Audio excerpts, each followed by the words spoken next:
Hi everyone, welcome back to my channel. My name is Kelly, and as per the title of this video, I'm going to be getting my life together in this vlog. We're going to try to find a new writing routine. I have not been home this whole month, really. It's been really hectic with personal obligations, social obligations, family obligations. Went to the emergency room at the beginning of the month. I have so much to do, so we're gonna focus on 3 big things. I had a short story accepted last year in February, and it's slotted for publication in the fall, and I just got my edits back. This story is called Oaks Folks Are Folks, and I think I haven't read it in a while, so yeah, I need to do the edits. I just got the edits back from my editor. I said that right? Okay. And the second thing I need to do is my own editing for my editing services. I have a copy edit that's due I think next week, and I need to start on it.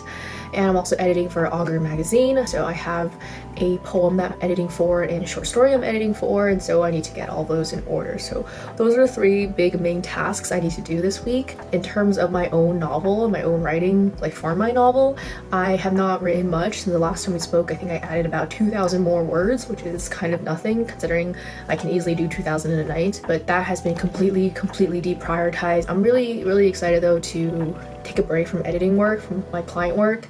I've been doing client work nonstop for the past year plus, and I'm kind of getting really burned out on client work, and so I'm gonna just put all this like novel writing stuff on the back burner until I pause with my editing services. So I don't know if I said this in a video or not, but I will be pausing my editing services for all of the summer and a part of the fall. So if you'd like to book edits with me, I am booking until like November plus now, so just reach out, we can chat about it. So yeah, I'm really excited to like take a pause on the editing and to focus on my novel because I still have a lot of ideas for it. I think I'm around like 28K right now, so it would be really great if I could finish this whole book by the start of my editing services.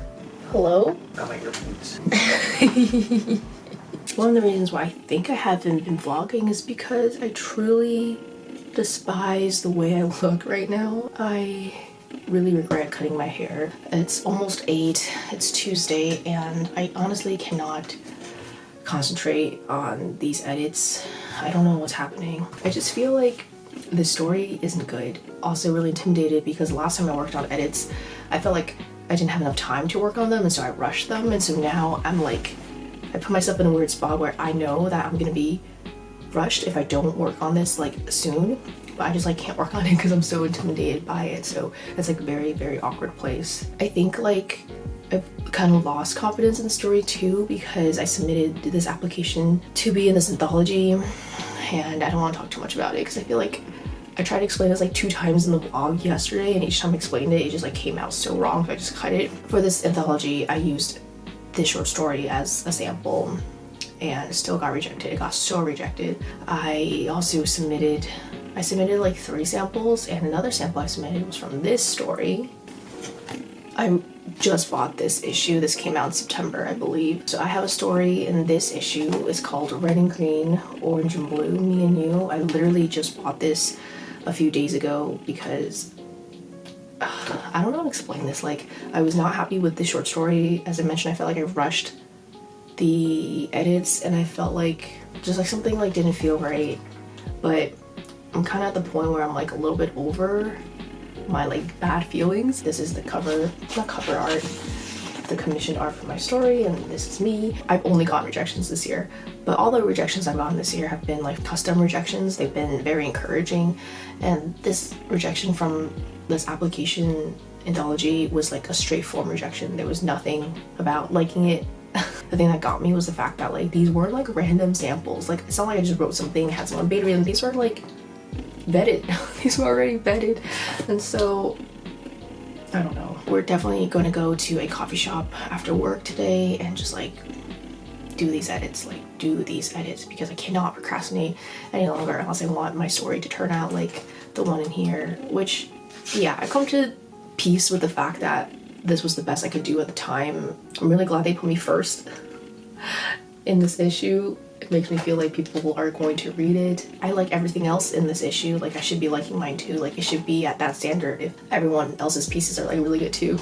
I especially liked the Ode to the Tardigrade, Ode to a Tardigrade by Carolyn Jess Cook. I really like that poem. I'll talk more maybe about the anthology that I got rejected from a little bit later. It is like another like silverpunk-ish kind of vibe where you bridge together technology, people, environment, and create like a better, more sustainable, hopeful future. Which Oaks Smokes Art Folks, like the story that I'm editing, that I got the edits back for, is also under that umbrella. And so maybe I'm just like burned out from this genre. So maybe it was a good thing after all. I didn't really get accepted. I have 45 minutes before my next meeting, or before my first meeting for work, and then we'll go to the coffee shop together. Did we forget about this kitty? The world's worst kitty ever. The world's worst kitty ever. I don't know why I was wearing a sweater vest. It's literally 80 degrees outside. We're just gonna pack my bag. I'm finally using my bag from Teddy Blake, which we will talk about later in this video. I think we're not gonna do the edits tonight. We're gonna do the copy edits I'm currently doing. We'll do the edits tomorrow.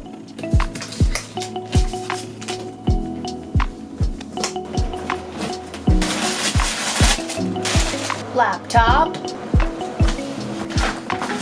My headphones. I overstuffed it just a little bit. So, oh my god, excuse my hair. I'm just gonna carry it around like this. I think it looks really good.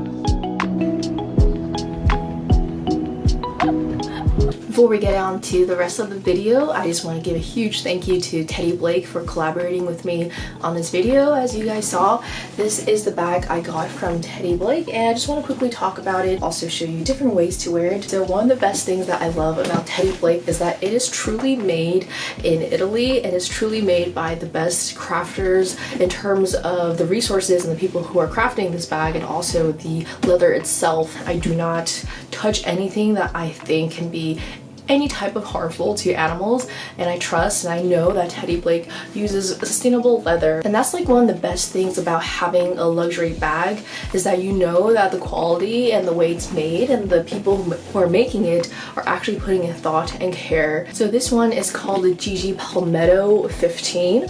I like my bags to be like pretty big because I like to put a lot of things in my bag. I'm actually a huge maximalist, even though I try to be a minimalist. And I have a strap here.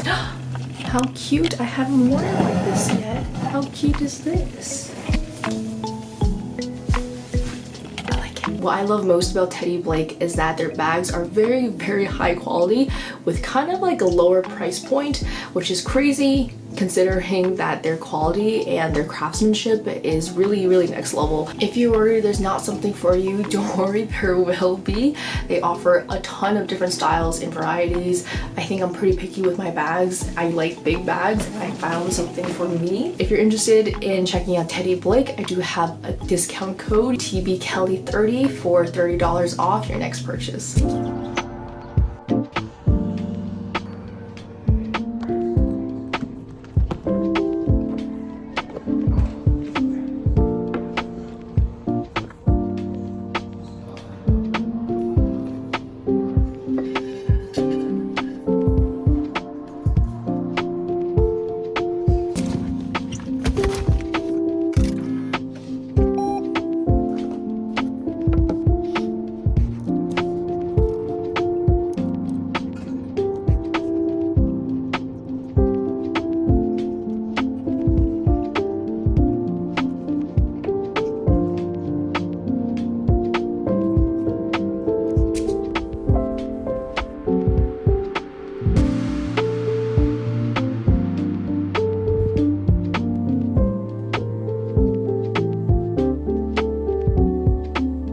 Wrapping up the vlog right now. There's a lot to do today. I have an augur meeting in about an hour and a half. I'm currently working with an assistant editor. I'm kind of helping mentor her through the edits, and we have a call just to discuss what we want to offer feedback for the author, just to make sure we're on the same page. For the short story, I did want to talk about the edits with you guys. So I did accept all the editor's suggestions, and I also kind of line edited when I was at the coffee shop, so I did all that at the coffee shop. However, I realized that, I don't know how to put this into words, but I realized that the story I had written, like, I wrote that story a long time ago. I wrote that story in November, December of 2022, and today is June 1st, 2024, and so I realized that like that story is so authentic in of itself that I don't want to touch it too much. I don't want to touch the lines too much. I don't want to touch the meat of the story. I don't want to use the word meat because I don't think that's the right word, but I don't want to touch like the insides. That sounds even more wrong, because I came up with this short story idea like at that time. I would not come up with Oak Spokes are Folks today, like not at all. And so I kind of want to retain that authenticity. And so I think that means I shouldn't be like overdoing the piece, especially because the editor liked it already, and she said she liked it even more the second time around, which I thought was interesting because like this story totally got rejected from the anthology. Yeah, I just have like one more thing I need to fix, because the editor got like the complete wrong understanding, and I think she was also surprised she got that understanding, because she didn't want me to like add more to make that understanding clearer. But then I realized like that was the wrong understanding, and so I'm trying to like do little things to make sure like the right understanding is understood, because the thing that she got a little bit confused about, like I want no one to be confused about that, because it should be very clear. So I need to do that next. I'm not sure when I can do it. Probably if I have time today, I'll do it. I'm visiting a bunch of units with my partner later, and we're getting dinner with a friend close to the city. So hopefully in between there, we'll find a coffee shop and we'll just like stake out and get the edits done. Yeah, that's the plan. Or maybe tomorrow, but I'm visiting my grandma tomorrow and I won't be home tomorrow, so yeah. And then the last thing, I said the copy edits right for my client. I did do the copy edits. I'm pretty ahead of those copy edits, so I'm gonna like put that on pause for the weekend while I work through these other things. I didn't do the poem yet. Like I didn't come up with the edits for the poetry yet, so I don't know. Okay, thank you so much for watching. I hope you enjoyed this video. If you did, I really appreciate it if you could like it. I know we're at the end of the video, so there's like no one here now, but this will really help my channel out, and also show, like, this will let YouTube know that other writers like yourself can enjoy this. So by you doing it, like, other writers can see it. I'll see you in the next video. Bye.